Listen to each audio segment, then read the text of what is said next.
naa bi ñu sant yàlla julli sunu tàmbu tedd nu ngi nuyu kilifa fi teew yëpp di leen ziar leen balwaax jiital si nuyoo bi ki nga xamante ne mooy premier magistrat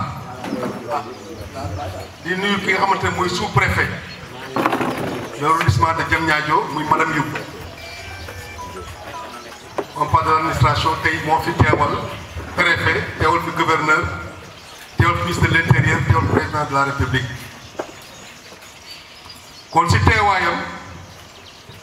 nuyu ki nga xamante ne mooy premier magistrat de la ville de Yène muy Massamba Mbengue di nuyu commandant de brigade di nuyu sunu gan gi nga xamante ne tey jii fii lañ toogoon ne yàlla nañ ko fekke fii lañ toogoon teg ci première pierre ne yàlla nañ ko inauguré mu toll si inauguration muy kan muy monsieur Layous monsieur Layous jaajëf yàlla mi am pay yàlla na yàlla fay di nuyu premier adjoint muy doomi dëkk muy Ibra Diagne di nuyu proviseur bi nga xamante ne moom la moo dalal si këram bu seen bu Yène di nuyu ndey ji réew bu Yène di nuyu nag kii nga xamante ne dañ na booy dem si kër da nga jaar si bunt bi borom dëkk bi muy Alaaji Sàlli Njoon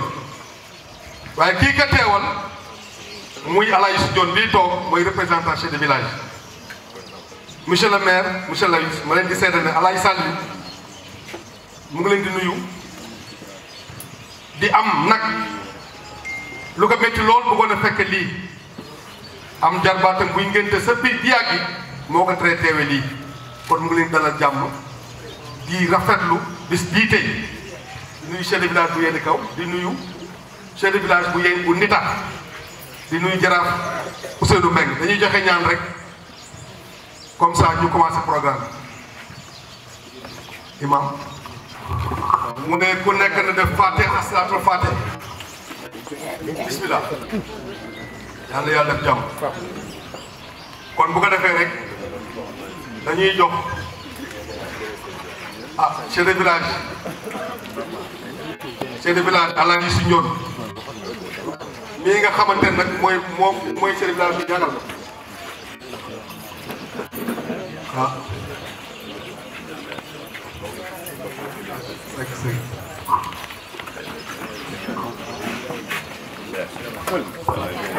kooku dugg si mooy monsieur Gorgui Ciss professeur Gorgui Ciss mooy ñëw noonu yàlla ko yàlla defal jàmm mbooleem képp ku fi ñëwit yàlla nañu yàlla defal jàmm loolu daal la moon pour wax pour gàttal jaajëf mu ne mënul passé jaajëf mu ne Layous daal ñu ngi koy gërëm surtout nun waa ñangal bon nag Layous jaajëf liggéey bi nun waa dëkk bi waa commune yéen ñëpp gis nañu kontaan nañ bu baax mun a bon alhamdulilah kon kii mooy chef de village wu ñangal mu wax si turu Alaaji Sàlli Njoon mi ne mooy chef de village yebal ko xamal ka dafa am ngànt moo tee mu ñëw ngànt loolu nag tudde mu am këram moo tax tey teewul si bés bii kon si turam moom la Alaaji Si Njoon waxe kon tamit si turam dañuy jox rek ki nga xamante ne mooy chef de village di tax te école bi ngi tax ba ñagal tubaab jara ñoo ko bokk ba yéen géej kon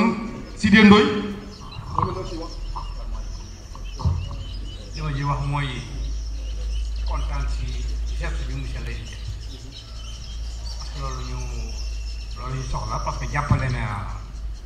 non seulement waa Ndiangane mais waa Yène yëpp waa commune Yène yëpp te loolu ñu soxla ko ñu ngi koy gërëm ci loolu wasalaam kontaan nañu trop. alhamdulilah merci beaucoup kon bu ko defee rek dañu yeggali programme bi ginnaaw bi ñu nuyoo monsieur Gorgui Ciss professeur di ko dalal jàmm ak délégation bu àndal dañuy jox kàddu gi nga xamante mooy présidente AP dañuy jox kàddu proviseur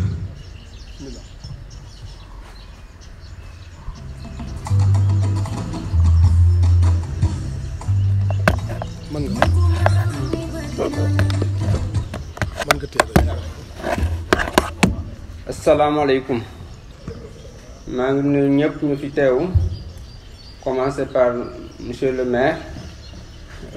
Mademba Mbeng ma nuyu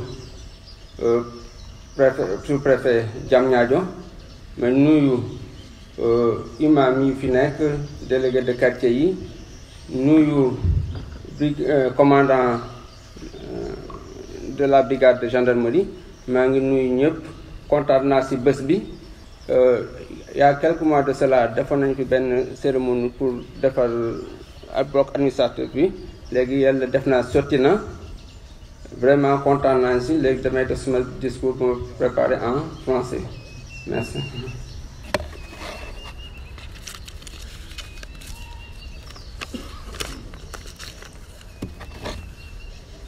Monsieur le sous-préfet de Diamniadio, Monsieur le maire de la commune de Yène, Monsieur l'inspecteur de l'éducation et de la formation de Diamniadio,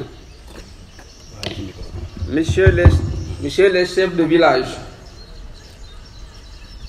Messieurs les imams, Messieurs les autorités religieuses, Messieurs les autorités coutumières, Monsieur Layus, président directeur des sociétés du Sahel, Messieurs les parents d'élèves, Messieurs les invités, chers invités, je voudrais saisir l'occasion qui m'est donnée pour remercier au fond du cœur Monsieur Layus pour ce bloc administratif qu'il vient de nous donner. Ce bijou, devrais-je dire. Merci, Monsieur Layus. Il faut rappeler qu'il y a à peu près un an de cela, quand M. Laïs a été informé de l'état de dégradation de notre bloc administratif, il a envoyé une équipe ici pour voir ce qu'il fallait faire. Donc la solution, c'était de construire un bloc administratif neuf. Et il a eu à le faire dès le mois de janvier, ils ont commencé. Et dans un délai très raisonnable, ils ont pu construire ce bloc qui est là. Donc, avoir la qualité du travail, vraiment c'est l'unanimité. Le travail est garanti, et non seulement ça, même les autorités ont eu à faire des visites, vraiment la qualité est garantie. On espère que ça se fera des siècles, ce bâtiment qui est là.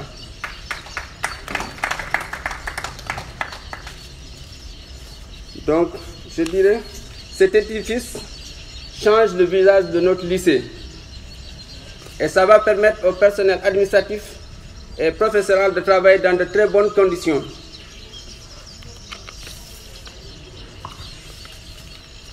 Après la construction d'une infirmerie qui est derrière ici, nous venons d'avoir ce beau bâtiment qui est là. Et encore une fois, merci. Au nom de toute l'équipe du lycée de Yène, je vous témoigne notre gratitude et notre reconnaissance. Je vous promets que nous en ferons un bon usage par un entretien régulier et pérenne. Je remercie également tous ceux qui ont eu à faciliter ce travail, surtout le contact avec M. Layus, à savoir M. le maire, Mme Bassok, mais aussi M. le maire Gorgui 6. Voilà. J'ai dit ça, c'est ça. Je m'excuse, M. le maire. C'est l'occasion de remercier tous nos partenaires. Je ne peux pas tous les citer, je risque de me tromper, mais qu'ils soient tous remerciés. Je remercie également tous nos collaborateurs avec qui je travaille ici, que ce soit les élèves, les professeurs, tout le monde, vraiment, tout le travail qu'on abat tous les jours pour que le lycée aille de l'avant. Je ne saurais terminer sans remercier Madame la sous-préfète, Monsieur le maire, tous ceux qui sont là, Monsieur Gorgui 6, je remercie vraiment tout le monde. Je suis vraiment satisfait. On est vraiment content pour ce bijou qui est là. Vraiment, je ne peux pas avoir de mots pour vous remercier. Donc on espère que ça va booster les résultats. Et ça a déjà commencé parce que les résultats qu'on a eu cette année, on n'en a jamais eu. Et là, vraiment, je remercie tout le monde. Et on prie que ça soit vraiment une bonne chose et que ça continue, qu'on ait aussi d'autres réalisations. Je vous remercie. jërëjëf proviseur kàddu yi rafet na di wax ne rek conseil municipal yëpp ñu ngi fi teew notable dëkk bi conseil municipal yëpp ñëw nañu bëgguma lim damay juum communicateur yaa ngi fi muy ñi nga xamante ne ñooy yor wàllu kàddu bi si dëkk bi kenn manqué wu ñu Ablaye Seck muy Maodo jaadu na ñu tudde leen li si des mooy dañuy jox kàddu ki nga xamante ne moo représenté étudiants yi muy Mansour Ngom bu ñu étudiants yi nag si yéen dafa am rôle bu rëy bu si kii toog ci muy monsieur Layus mu jàppale ba mu solo ndax ñëpp xam nañ njàng ni moom i solo contribution bu mu def si étudiants yi yaakaar naa Mansour mooy gën a yeggali kàddu mais si junne bi ñu rek olof naa junne doy na borom xel monsieur Layus mën ñu ko fay si ñu def étudiants yi yàlla yàlla fay.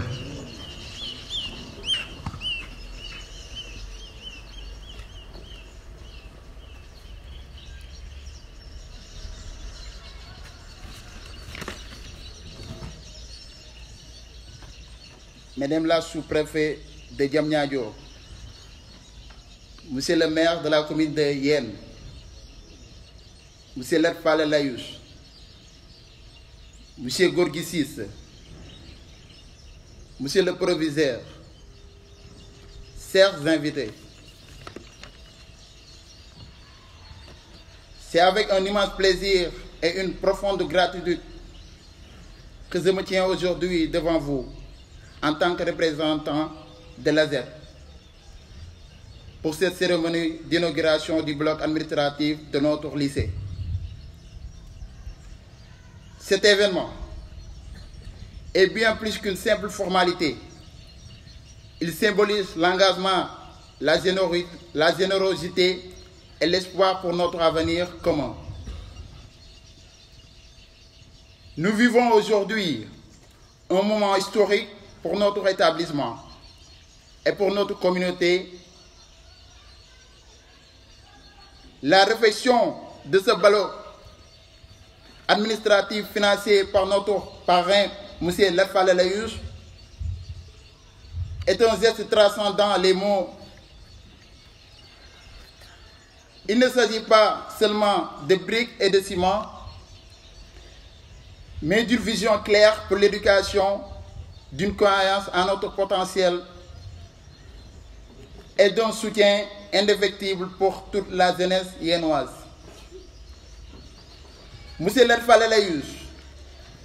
votre engagement envers notre association et par extension envers chaque élève et étudiant est une source d'inspiration pour nous tous. Votre soutien ne se limite pas à cette construction, mais il s'étend également à la vie quotidienne de nos camarades étudiants situés à Dakar, à travers le paiement des loyers des 2 appartements situés à Dakar. Ce geste de grande générosité permet à de nombreux jeunes de poursuivre leurs études dans les meilleures conditions. Monsieur Lerfale Layus, au nom de l'ASET,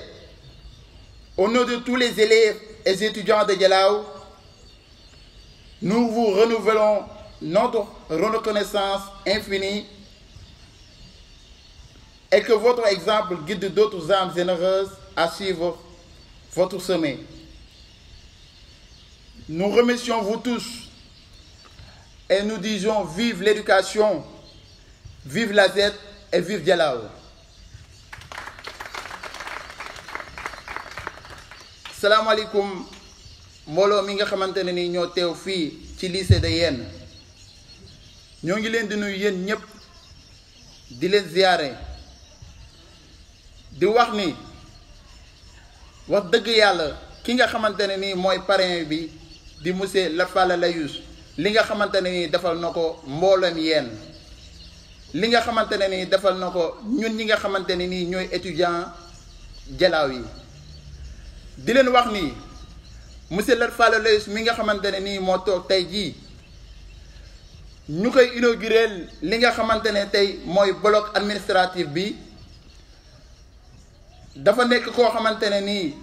jàppale na étudiants yi nga xamante ne nii ñoo nekk au niveau de Jalaaw nan la leen jàppalee depuis 2009 mu nekk en parrain mu nekk suñu parrain dafa jël li nga xamante ne nii mooy appartement fii sa Dakar jagleel ko ñi nga xamante ne nii mooy étudiants yi ñëpp xam nañ ne tey jii nii étudiants yi bu ñu daan jàngi ji dañ doon dem ci pavillon yi wala ñuy fanaan ci mbedd mi wala par exemple ñuy fanaan di xar-xarloo ci kër ñi nga xamante ne nii ñoo am ay mbokk biir Dakar mais tey coono bi nga xamante ne nii étudiants yi ñu ngi ko doon jonkuwanteel monsieur Lat Falla Layousse mi teggil na ko étudiants yépp te yemul foofu boo gisee tey établissement bi nga xamante ne nii mooy lycée bi réflexion yi nga xamante ne nii moom lañ fi amal wax dëgg yàlla bari na ay nit fii ci Jalaaw yoo xamante ne nii peut-être yàlla may na leen loolu ñu waroon ko def mais yàlla def na ci loxo monsieur Lat Falla Layousse mi ci la ko jaaral te ci biir loolu ñu ngi ñaan ñépp ñi nga xamante ne nii ñooy autorités yi ñu jël exemple ci monsieur Lat Falla Layousse mi maa leen di ziar di leen nuyu merci beaucoup.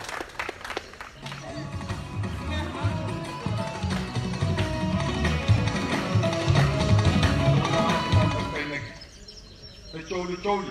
monsieur Layousse mii la mooy ki jàppale dëkk bi jàppale étudiants yi muy wàllu santé muy wàllu éducation muy wàllu yépp fànn bu nekk rek jël na ndimbalam dooleem dugal si biir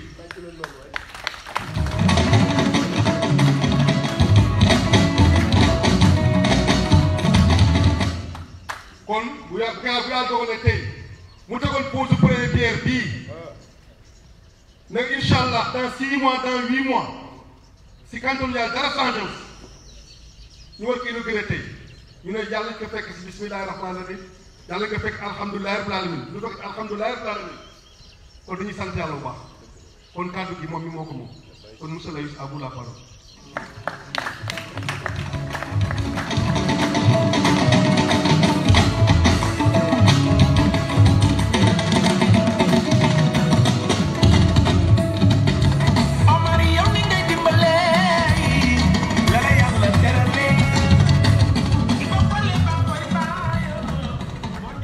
képp ku fi toog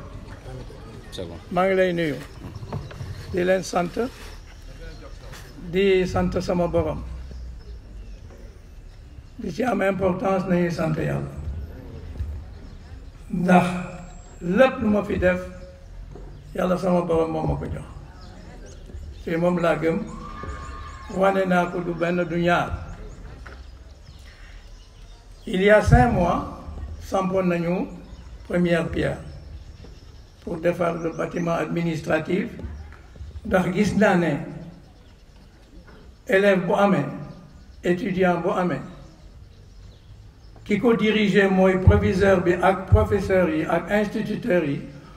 bu ñu nekkul ci béréb boo xam ne mën nañ fa liggéey du ñu indi loo xam ne ay résultats dinañ ko am kon nag bi ma ko gisee monsieur le maire wax ma ko professeur Gorgui Ciss jëkkoon ko wax yooyu yëpp ma xam ne lépp luy jëm ci éducation xale yi lu am importance ci laa jël décision ba ñu defar ko di ko topp itam parce que malgré amoon naa entrepreneur bu baax maa ngi koy sant Malgré ça, je pense que Ibrahim mas na ma gis fii du benn du ñaar ma jaar di joxe des instructions sama ingénieur di Lamine Mbaye maa ngi koy sant moom itam wax dëgg yàlla góorgóorlu na def na xëy na li ma bëggoon defu ko complètement waaye nit matul maa ngi koy sant ci loolu. tey nag liggéey bi pare na li ma ci gën a bëgg mooy li proviseur wax mooy sàmm ko parce que liggéeyuñu ko pour benn at dañ ko liggéey fu ko yàlla dogale le maximum possible ba pare professeurs yi instituteurs yi ñu mën ko njëriñu di recevoir itam les étudiants et les élèves ñu di leen déglu ci seeni problème parce que du càggin bâtiment am na rek yëpp dox na non non il faut ñu xool proviseur ak xale yi fiy jàng yëpp ngeen teg leen dans des conditions qui sont très bien ñu mën a jàng normal ba pare man li ma ci gën a séntu mooy am nga obligation di ma defaral les résultats je le veux tous les ans ngeen defaral ma ko lu am importance la même li ko jiitu ngeen defaral ma ko sur 1 an ou 2 ans avant après ñu seet bu ñu jëmee kanam ban résultat la ñuy joxe donc loolu moom lu am importance la ci man li bi ci des mooy dëkk bi yéene naa ko lu bëri yàlla rek moo ma témoigné dinaa wax loo xam ne bibliothèque bi ñu defar yéen a ngi koy gis itam am naa ci yaakaar dans 1 mois dinañ ko pare bu soobee yàlla moom itam lu am importance ci xale yi la parce que dina am équipement complet ça va être un genre de cybercafé mais du pour seytaan loo xam ne ay film la ay yoo xam ne moo tas àddina gi tey ay TikTok ak xaw ma lan déedéet pour xale yi jàng xam nga ñu ngi may dégg de il est interdit donc ça c'est la responsabilité de monsieur le maire vous me l'avez confirmé je veux que ça soit surveillé et vraiment qu'on ne regarde que des choses utiles pour l'éducation qu'ils ont besoin et de proximité à côté donc franchement ça doit am importance le manque la koy ñaan sinon franchement dina am lu ma naqari parce que bu ma déggee ni xale yaa ngi ci dugg ci loo xam ne moo tas addina gi tey nañ ko wax mooy tas addina gi man am naa doom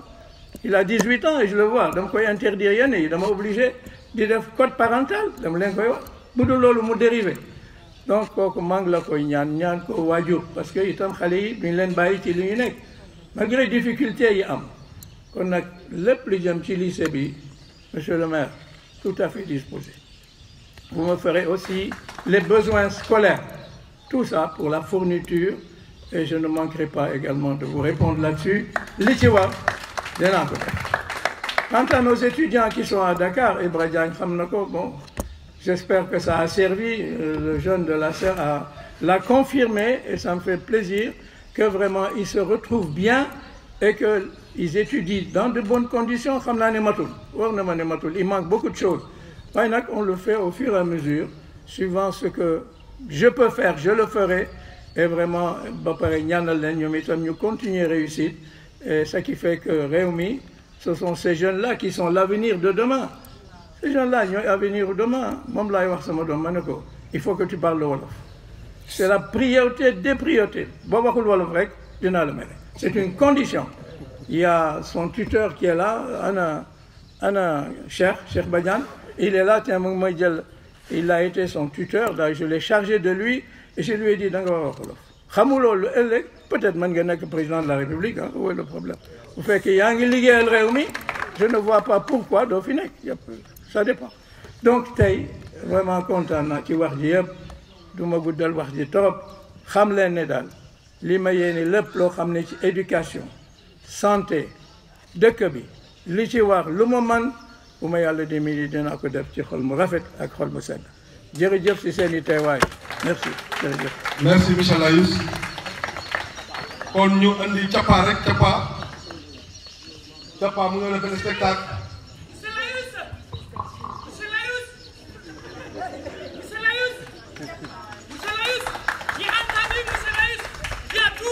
Tu as tout dit. Kay dama bëgg ñu jàng Fatiha salatul Fatiha ñaanal Moussa Layous avant tout ma door a commencer. Moussa Layous tu as tout dit sauf la culture di ñaan yàlla na culture boobu yàlla na ni yàlla boole si liggéey bi la liggéey bu bokk si incha allahu rabbi ndax faa ma nekk faa i dina dégg na ma wax lépp waaye nag kenn du gërëm kii xambataan bi fàtte kii taxati woon monsieur le maire daanaka damaa liggéey jalaaw moo ma ñor ñëw ma pour liggéey jalaaw ngir intérêt liggéey jalaaw moo ma ñor liggéey jalaaw boobu nag amul ma sàmba amul ma dem amul kii la ma àndal amul kaa la ma àndal na ñëpp a ñëw nu liggéey loolu moo tax ba gis monsieur Layus sa wet gis ñeneen ak ñeneen sa wet fekkee su gis commandant gis sous préfet gis keneen ak keneen xam ne nag du dara yàlla moo la may te lii la yàlla may incha allahu rabbi yàlla na ko yeggali si jàmm ñu ñaan yàlla tey jii incha allah ñu ngi inauguré lii balaa yàgg yàlla na ñu inauguré la neen monsieur le maire yàggu laa fi mandat bi juróomi at sa ñaari at sax matagul waaye li mu def yëpp mu ngi suñuy nopp nun ay artiste lañu ay porteur de voix la nu laa rek la ñu yor laa def nu wax ndox maa ngi fi gis nañu ko teg naa tubaab jëlaat première pierre ñëw naa si pont bi pont jangal gis naa ni mu ba kere gis naa ni mu mel pont di tax ina déetowaay démb boo njaay la ñuy commencé ay lampe di ko monté kon éclairage yu dëkk bi moom laa soxla liggéey nag te yàlla tax ndax bi loolu tukki indi na sàkkal si kees gi man nag école ma una déedéet man dundeewu ma mairie bi dama dundal mairie bi a jël sa xaalis bu paas bu dem loolu yëpp mu ngi suñuy nopp kon monsieur le maire yal na la yàlla defal jàmm Layus mii yal na ko yàlla defal jàmm ñun lii rek la ñu bëgg que liggéey jalaaw te dafa ñëw pour liggéey jalaaw kon nag liggéey jalaaw bii yal naa fi toog 14 mandats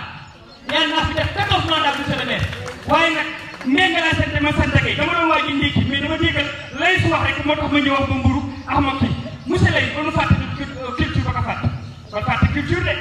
yal na la yàlla may jabar lépp waaw doo wax amin waaw ok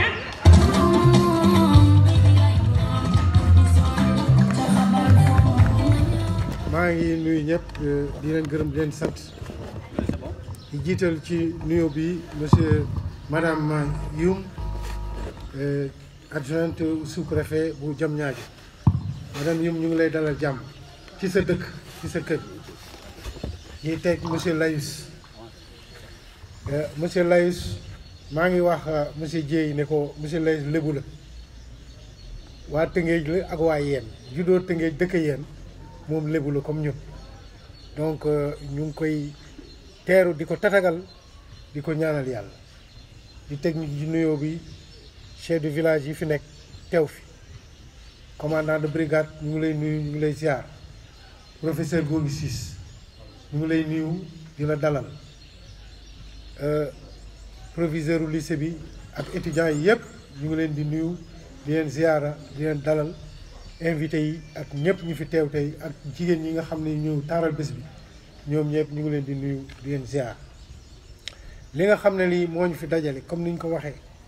muy inauguration bâtiment bi nga xam ne monsieur Layus moo ko defar moo ko tabax bu mucc ayib comme ni ko proviseur waxee ñoom réhabilitation dañu doon ñaan bi monsieur Layus ñëwee yebal ingénieurs yi bi ñu defee le diagnostic dañu ne bâtiment bi jarul ñu di ko réhabiliter nañ ko raser complètement lu mu mën a coûter ñu def ko pour mu nekk bâtiment bu baax te loolu la def ñu ngi ko ciy gërëm bu baax di ko sant bu baax monsieur Layus ñun dañ koy ñaanal yàlla yal na ko yàlla jàppale yal na ko yàlla defal wér fanu gudd ak mujj rafet ak njabootam ak soxnaam boo gisee ma dugal ci waat soxnaam mooy médiathèque ba la ñuy tabax ci derrière la mairie soxnaam moo ko defar donc ñoo itam ñu ngi koy gërëm di ko sant fu jëkkëram taxaw na ca wetam pour jàppale ko monsieur Layus nag dañuy ñaan yàlla rek yàlla jox ñu keneen ku mel ni moom parce que bu ko yàlla defee yaakaar naa ne yéen balaa juróomi at yi man lu bari nañ fi nekk parce que monsieur Layus jël na engagement ferme ci lépp loo xam ne lii yéen mu ngi koy laaj ci wàllu jeunesse wàllu éducation wàllu santé lu mu ci man dina ko def te daf koy def rek te yàlla tax te nag façon nit yooyu lañu soxla ki nga xam ne deful ngistal day def pour yàlla def pour yokkute suñu askan ak suñuy njaboot te xam ne njaboot gi ñooy la relève de demain kooku waaye Jalaaw gépp ñoo ko amee njukkal ñu ngi koy gërëm bu baax di ko sant parce que li fi xale yi lim sax dafa néew ci li mu def parce que bu ñu mënee jël tey ay logement ci université yi nekk Sénégal gépp muy Saint-Louis di Bambey di Ziguinchor loolu moom moo ci jàpp bu ci jàppul woon xëy na duñ ko man parce que suñu doole matew ko waaye moom lépp luñ ko sollicité rek yàlla dogal na lu mu ci man rek mu ngi ci taxaw di ko def ñu ngi koy gërëm di ko sant léegi bi ñu taxawalee projet boo xam ne bi dañu ne Yène ville propre Yène sans déchet ba ma ko waxee moom moo ñu luyeel benn boobu mu ngi nekk aujourd'hui en activité chaque jour dina am 2 rotations ruux-ruuxaat yeeg dëkk yëpp muy les 10 villages qui composent la commune yëpp ñu ngi fay dem di nettoyer dëkk baa ngi set même lycée bi démb ils étaient là di ko nettoyer te écoles yi aussi comme ministre bi dafa laaj ne maire yi nañu duggal seen loxo ci propreté ci defar écoles yi ba nga xam ne bi lépp luñ fa war pour mettre des élèves dans de bonnes conditions nañ ko def loolu aussi ñu ngi ci camions yi ñu ngi ci maire bi mu ngi ci aussi pour la réfection des toilettes pour la réfection de certains bâtiments ak l'amenée de l'eau dans tous les établissements loolu vraiment ñu ngi ciy gërëm di ko sant di ko ñaanal yàlla li ñuy wax nag mooy proviseur ñu ngi lay féliciter d'abord ci résultats yi nga def ci bagu ren bi xëy na li ñu fi effort yi ñuy def am na ci impact ça waaye seen liggéey ak seen njàmbaarte loolu vraiment moo waral ngeen am yokkute te am nañ yaakaar ni ak bâtiment bi ak accompagnement bi ñu nar te monsieur Leys aussi defar ko muy benn réserve fële ci maire bi xam ne lu ngeen am ci photocopie wala ay examen wala ay essais yu ngeen bëgg am ci wàllu production loolu yëpp mu nga fële lu ñu fi ñëw papier nga fa lépp nga fa te loolu yëpp loom da cee dugal loo xam donc monsieur Leys li mu fi def kenn mënu ko lim dañ koy ñaanal yàlla rek moom deful pour publicité ñun ñoo am devoir di ko wax pour askan wi xam ko waaye moom yàlla rek a tax muy def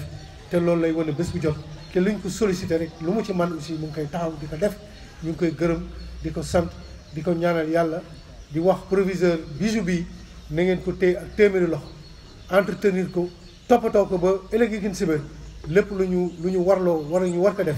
dinañ ci taxaw infirmerie bi aussi laaj ñaan nañu aussi année scolaire bi monsieur Leys avait pris l'engagement de recruter un infirmier ren incha allah dinañu fexe mu démarrer en même temps que l'ouverture des classes pour que xale yi fi nekk aussi ñu mën leen a jox ay faj di leen mën a jàppale ci wàllu boobu wala ñuy jóge fii di dem ay dispensaires fu sori les premiers soins ñu mën ko di def fii donc loolu yëpp ñu ngi ko ci gërëm vraiment yàlla daal moo xam li ñu ko ñaan rek lañ ko mën a defal ñu ngi koy ñaanal yàlla tibb ko suñu xol yàlla na ko yàlla jàppale yàlla defal ko wér defal ko njabootam defal ko ay collaborateurs tam yëpp yi mu àndal parce que moom day yónnee ñi mu fi yónnee ay ndaw yu set lañu yu mucc ayib lañu lim nañu fi ay nit ñoo xam ne ñi lépp lu ñu la wax rek dañ ci taxaw di collaborer ak ñun di diisoo ak ñun di jàppale ci lépp ñu ngi gërëm ñëpp di sant ñëpp monsieur Leys jërëjëf ñu ngi lay gërëm di la sant yaa baax mënul weesu yaa baax ñu ngi lay ñaanal yàlla gaan goo xam ne gi amul app li nga bëgg nag ci sa xol aussi yaa ko xam yàlla na ko yàlla defal ñu ngi gërëm ñëpp di sant ñëpp allahumma salli ala sayyidina. merci monsieur le maire kaddu yi rafet na kon ginnaaw bi ñu sant ñëpp rek rafetlu kon kaddu yi fi jiit yëpp ñuy gërëm ñëpp kon dañuy jox kaddu rek ki nga xamante ne mooy madame Youm préfet mu tëj jotaay bi. Monsieur le maire de la commune de Yène, monsieur le commandant de brigade de Yène, monsieur le proviseur du lycée de Yène, mesdames et messieurs les chefs d'établissement, mesdames et messieurs le corps professoral, le professeur Gorgui Ciss, monsieur Layous, président des CIMA du Sahel, messieurs les autorités coutumières et religieuses, chers invités. C'est avec un plaisir renouvelé que je me tiens devant vous au nom de M. Ibrahima Diouf, sous-préfet de l'arrondissement de Diamniadio, empêché, que je représente. Je viens présider cette cérémonie avec un enthousiasme sans pareil, parce qu'au-delà d'une inauguration, elle nous donne un temps fort de réflexion inclusive sur une problématique sociale et pédagogique majeure. L'inauguration d'un bloc administratif au lycée est un événement important qui symbolise le progrès et le développement de l'établissement. C'est une occasion spéciale où les autorités scolaires, les enseignants, les élèves et parfois même les personnalités politiques ou publiques se réunissent pour une même cause, celle de l'école. Le nouveau bloc administratif apporte plusieurs avantages et impacts positifs à la vie scolaire. Il offre un espace dédié et fonctionnel pour les activités administratives, ce qui permet une gestion plus efficace et organisée de l'établissement. Cela peut également améliorer la communication entre le personnel administratif, le corps professoral, les élèves et les parents d'élèves, favorisant ainsi un environnement scolaire plus harmonieux. De plus, un bloc administratif bien équipé pour contribuer à une meilleure coordination des ressources, à une gestion plus transparente des informations et des données, à une prise de décision plus rapide et éclairée. Je voudrais saisir l'occasion ici de féliciter toute la municipalité de Yène, à travers vous, M. Massamba Mbengue, et tout le bureau municipal, ainsi que vos partenaires sociaux. Vous avez trop tôt compris que l'éducation est une compétence transférée aux collectivités territoriales. Ainsi, vous ne ménagez aucun effort pour améliorer sans cesse les performances de notre système éducatif, qui vise à promouvoir une école de l'équité et de l'égalité, assurant à chaque enfant, quelles que soient ses origines sociales, la chance de réaliser ses rêves et ses ambitions, et de réaliser leur plein potentiel, et cela favorise l'innovation, la croissance économique et la stabilité sociale. En investissant dans l'éducation, on investit dans la construction d'une société plus éclairée, équitable et prospère pour les générations futures. C'est sûrement ce que M. Layous a compris, président directeur des Ciments du Sahel, pour avoir financé entièrement ce joyau. Nous vous disons merci. Merci pour votre généreuse donation. Votre soutien est grandement apprécié et contribuera grandement à l'amélioration des enseignements-apprentissages. L'investissement dans l'école, dans l'éducation est crucial pour le développement d'une société prospère et équilibrée. Une éducation de qualité permet aux individus d'acquérir des compétences essentielles et d'élargir leurs horizons. Et sur ce, je demanderai à M. le proviseur, après vous avoir félicité pour les résultats de l'année passée, d'en faire bon usage. Je vous remercie de votre aimable attention.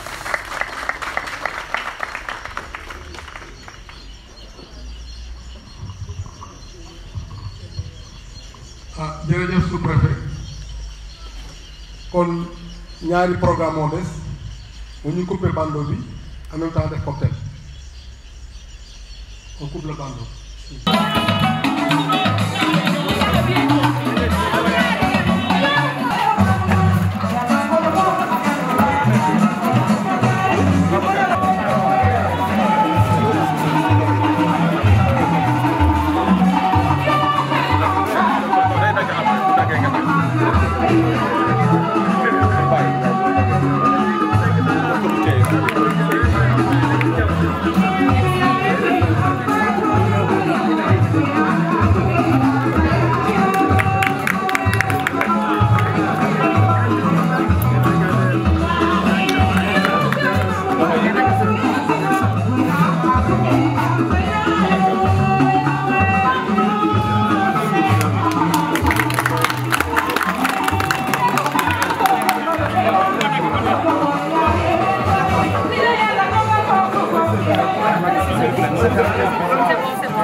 L'honneur de tous ces enfants, c'est ceux qui m'ont demeuré parce que j'ai vu avec les